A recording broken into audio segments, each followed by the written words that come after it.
and Vugu Nayosi, Black Revolutionary Now. Just wanted to bring you this video on this Pan African event that was supposed to be held in Ghana a few days ago, and mysteriously and suspiciously it was cancelled.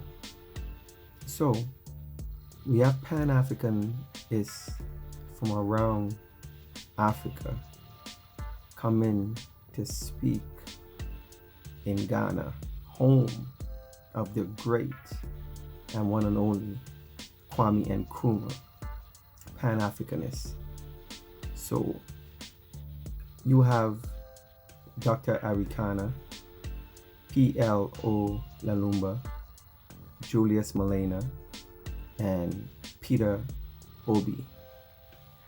These are great minds, great people who speak on African, Pan-African movement and what we need to do as a people, as a nation, to come together, right? Because Pan-Afrikanism is a global thing with African Black people worldwide. So here is a short little video on Dr. Arikana speaking on a press conference, because obviously they couldn't have their real convention, which was canceled, and most likely it's looking like it's the government of Ghana cancel this event, because we know these powerful speakers was going to resonate with the Pan-Africanists and the people and the young people to move forward, to have a goal and have a mindset to be great as we are supposed to be.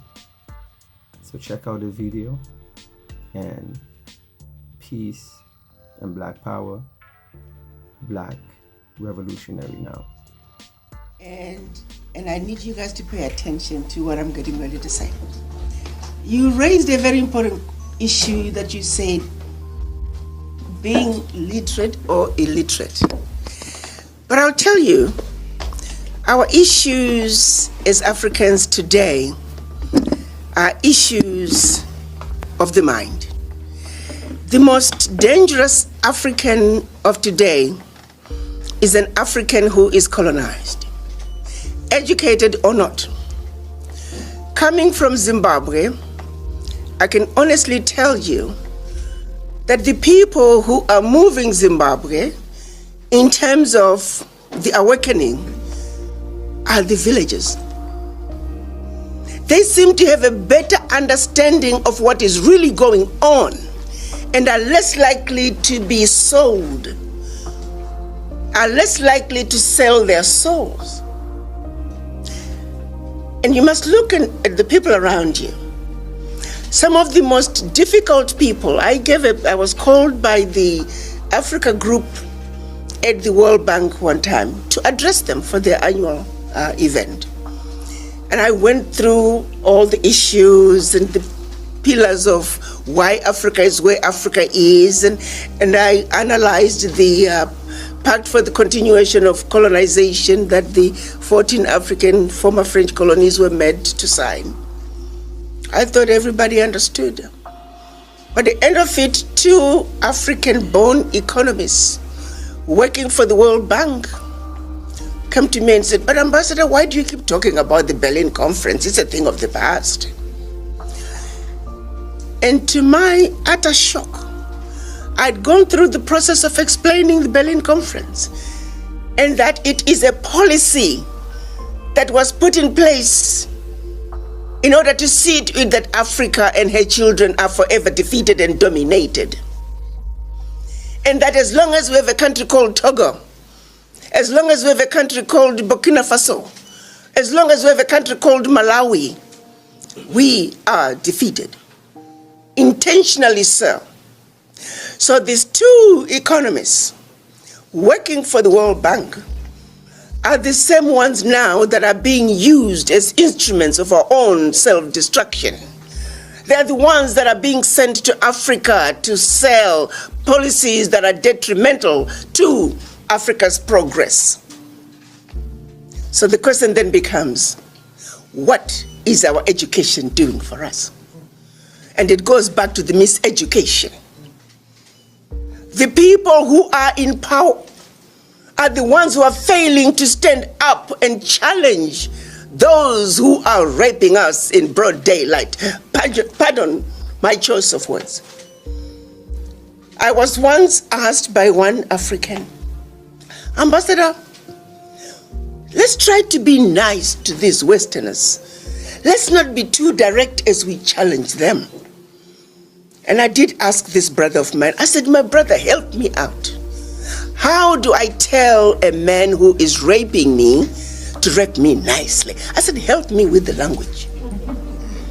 And this was an educated professor who is advising me to be nice. How long am I going to continue to be nice? Those are the educated people who are sitting in the boardrooms and they choose to be mute. And when they are mute while representing us, that means 1.4 billion Africans are mute. It is not the villager who is sitting at the boardroom table. It is the elite, the educated. So my son, what is our education doing to us? What have we done to undo the colonial education? I hear right here in Ghana, perfect example. There's not a single Kwame Nkrumah book that is required reading in the Ghanaian educational system. Whose problem is that?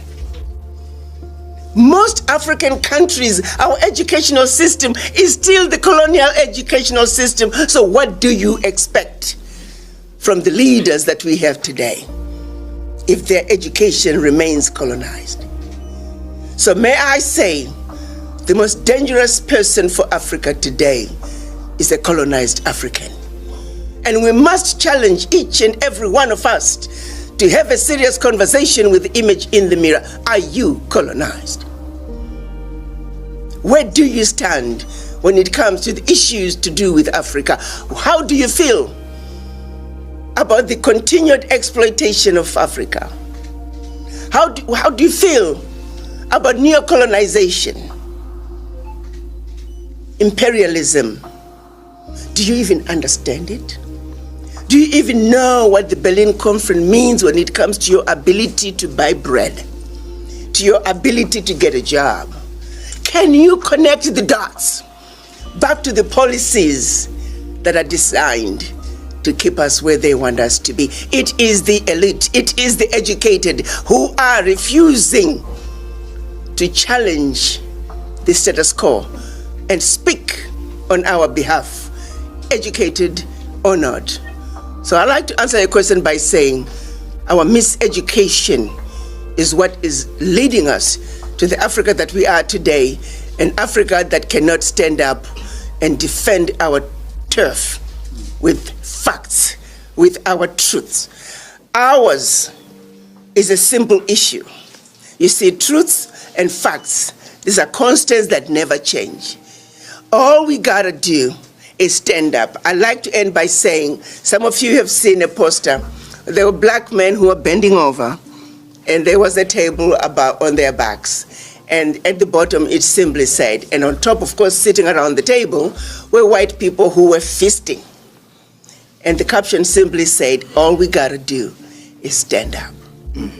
Why have we failed to stand up?